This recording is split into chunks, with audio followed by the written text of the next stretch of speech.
second stand-up tonight is one of the young Turks, the up-and-comers, the wave of the future. Please make welcome Sam Bowring. Thank you, Paul.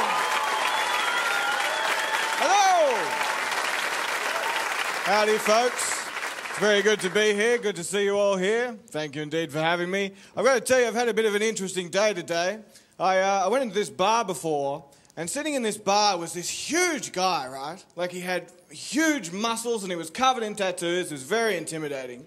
But what I thought was funny about him was he had this little pink children's kite with him. So I couldn't help but laugh. I was like, ha-ha, nice kite, mate. And he said, are you having a go? And I was like, yeah, I guess so. He said, do you want to take this outside? And I was like, yeah, all right. And we did. And you know what? It was a good kite, after all.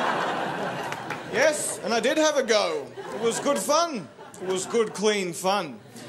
But, I'll tell you this, I went into a fast food shop the other day, and up on the wall there, I think you see a lot of stupid signs around, up on the wall was a sign that said, the customer is always right.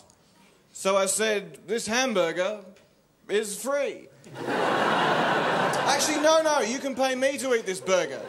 And bacon is extra, dickhead. Actually, screw all that. Let's say I own the shop. And they said, well, you're no longer a customer then, are you? And I said, ooh, tricky. It's always the greed that gets me, I swear. I do think you see some dumb signs. I was down at the beach the other day, and I know it probably doesn't really look like I was, but no, it's just I don't tan very well when I'm under those bushes with my camera. Anyway,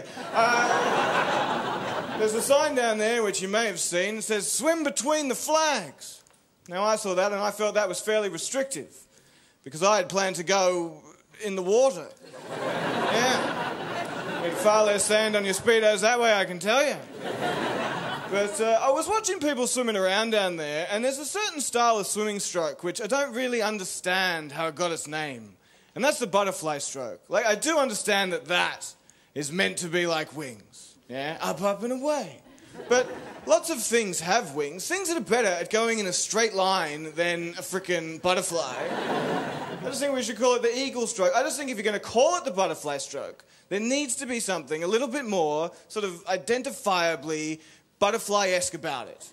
You know, like, I don't know, maybe when the starter pistol goes off, everyone has to jump out of a sleeping bag, or something like that. Of course, the race wouldn't end because everyone would try and mate with each other in the middle of the pool. Because there's so little time. So little time. But, I'll end just by saying, I was watching a DVD the other day, and I saw that thing that's at the beginning of all DVDs these days, you know, the anti-piracy thing. It says, you wouldn't steal a mobile phone. You guys have seen it. You wouldn't steal a car. And I think to myself, you're right, you know.